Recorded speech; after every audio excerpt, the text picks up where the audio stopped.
Hello నమస్తే అందరికీ. నేను మీ శ్రావజేసి బరాబర్ ముచ్చట్లు అనే కాన్సెప్ట్తో మీ ముందుకు రాబోతున్నాను. దయచేసి నన్ను మీరందరూ సపోర్ట్ చేసి ముందుకు నడిపిస్తారని ఆశిస్తున్నాను.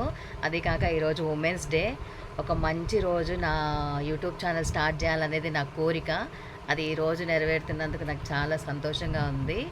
ఫస్ట్ టైం నా ఫస్ట్ వ్లాగ్ని ఉమెన్స్ డే రోజు పెడుతున్నా. బరాబర్ ముచ్చట్లు కాన్సెప్ట్ మామూలుగా ఉండదండి, దుమ్ము రేపుతుంది.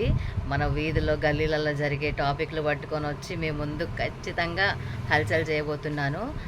మీకు నచ్చుతాయని అనుకుంటున్నాను. దయచేసి నన్ను సపోర్ట్ చేయండి. అందరు కోరుకున్నట్టు నేను అడుగుతున్నాను. నా వీడియోని లైక్ చేయండి, సబ్స్క్రైబ్ చేయండి, వీలైతే నలుగురికి షేర్ చేయండి.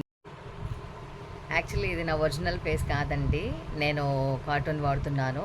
ఎప్పుడైతే మీరు నన్ను ఎంకరేజ్ చేసి ముందుకు తీసుకెళ్తారో, మోస్ట్ ఆఫ్ ది పీపుల్ జనాలు ఎక్కువ శాతం నన్ను చూడటానికి ఇష్టపడతారో అప్పుడు నా ఒరిజినల్ ఫేస్ రివీల్ చేస్తాను. కొంచెం యాస్టిస్ ఇలాగే ఉంటుంది, కొంచెం కార్టూన్ ఫేస్ పెట్టాను అనమాట. నన్ను ఎంకరేజ్ చేయండి, నేను మీ ముందుకు వస్తాను ఖచ్చితంగా.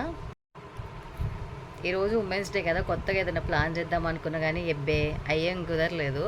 యాస్టేజ్గా ఎప్పుడున్నట్టే ఉంది. ఇందాక దాకా ఇద్దరం పోట్లాడుకున్నాం, ఇప్పుడే పాపం బయటికి వెళ్ళిపోయింది. ఉమెన్స్ డే ఒక్కరోజు మా అమ్మని మంచిగా చూసుకొని మిగతా రోజుల్లో తిట్టడం అది కరెక్ట్ కాదు.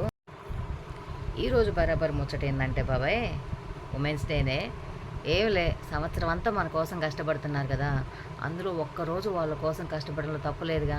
వాళ్ళకి నచ్చింది ఏదో ఒకటి చేయండి, సంతోషంగా ఉంటారు. అట్లని బాబాయిల జేబులు ఖాళీ చేయకండి పిన్నమ్మా. చికెన్లు, మటన్లు, షాపింగ్లు అని మొత్తం ఊడిసేయకండి, తర్వాత ఏం మిగలదు, బూడిదే. అర్రే అంతా బాగానే ఉంది కానీ తోడేళ్ళని మర్చిపోయినవే. తోడేళ్ళు ఏందబ్బా అని చూస్తుర్రా? అదే ఎప్పుడెప్పుడు మన సంతోషాన్ని జడగొడదామా, ఎప్పుడు ఏ పొల్లేసి ఏదో ఒక సమస్యని క్రియేట్ చేద్దామా అని గుంటనక్క లెక్క కపగాసుకొని చూస్తారు కదా వాళ్ళే. మా ఇంట్లో అయితే మా ముసలి ఉంది, మరి మీ ఇంట్లో ఎవరుందో మీకే తెలియాలా. నిజం సినమ్మా, ఎప్పుడైనా సరే ఏదైనా సంతోషం వచ్చినా, సందర్భం వచ్చినా యాలపాల ఉండదు. ఏదైనా సరే ఏదో ఒక పొల్ల వేయాలి, అలా సంతోషాన్ని జడగొట్టాలి, అప్పుడు మనం తృప్తిగా ఉంటాం. ఇక ఇటు చూసేవాళ్ళు బొచ్చడం మంది ఉన్నారు. ముసలోళ్ళనే అనొద్దు పాపం, అందరిళ్ళలో వాళ్ళు లేరు.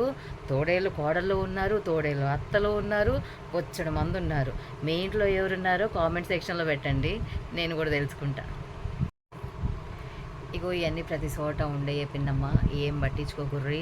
ఎందుకంటే ఎక్కడైనా ఏదైనా జరిగింది అంటే అయ్యో పాపం అనేవాడికంటే అబ్బా అవునా అనేవాళ్ళే ఎక్కువ. ప్రతి ఇంట్లో ఉన్న సమస్యలే ప్రతి ఒక్క చోట జరుగుతున్నవే, అన్నీ వింటూనే ఉన్నాం, చూస్తూనే ఉన్నాం. మంచి జరిగితే చూసేవాడికంటే చెడు జరిగితే కళ్ళప్పగించుకొని చూసేవాళ్ళే ఎక్కువ. కాబట్టి ఎంతవరకు ఏది వినాలో అంతవరకే చూడండి, అంతవరకే వినండి. మీరు కూడా రోజులో కనీసం ఒక 2-3 గంటలైనా ప్రశాంతంగా ఉండి నవ్వుకోవడానికి ప్రయత్నించండి. రోజుకొక మంచి టాపిక్తో, మంచి కంటెంట్తో మీ ముందుకు రాబోతున్నా. నన్ను ఇలాగే ఆదరించండి, సపోర్ట్ చేయండి, ముందుకు తీసుకెళ్ళండి. నన్ను కూడా మీలో ఒక మనిషిగా చేర్చుకోండి.